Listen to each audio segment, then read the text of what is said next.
जलालपुर पीरवाला जहाँ का बहुत बड़े पैमाने पर ये डिजास्टर आया है।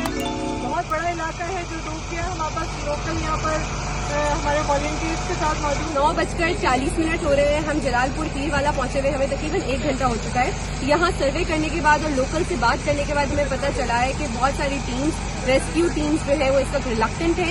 एक तो अंधेरे की वजह से उन्होंने अपने ऑपरेशन क्लोज कर दी। वजह यह है कि यहाँ बहुत ऊंचे ऊंचे दरख्त हैं और झाड़ियां हैं जिनकी वजह से कश्ती उनमें अटक जाती है और लोगों को रेस्क्यू करना इंतहाई मुश्किल है। इस वक्त ये नंबर देना बहुत मुश्किल है कि कितने लोग दोनों साइड पे फंसे हुए हैं। ये 35 किलोमीटर लंबा रोड है जिसके दोनों साइड पे बहुत सारे गांव हैं जो तकरीबन 30-40 किलोमीटर तक फैले हुए हैं। उनको रेस्क्यू करना बहुत जरूरी है। ना उनके पास खाना है और ना उनके पास दवाइयां हैं। उनका रहन सहन सब कुछ तबाह हो चुका है। उन सबको बचाने में हमारी मदद करें। हमें इस वक्त आपके फंड्स और आपके दुआओं हर चीज की बहुत जरूरत है। शुक्रिया। शऊर वेलफेयर फाउंडेशन एक रजिस्टर्ड इदारा पाकिस्तान भर में फलाही मंसूबों के जरिए इंसानियत की खिदमत कर रहा है। सदकात, ज़कात और अतियात के लिए डिस्क्रिप्शन में फॉर्म का लिंक मौजूद है। अतिया करें और खैर बांटें।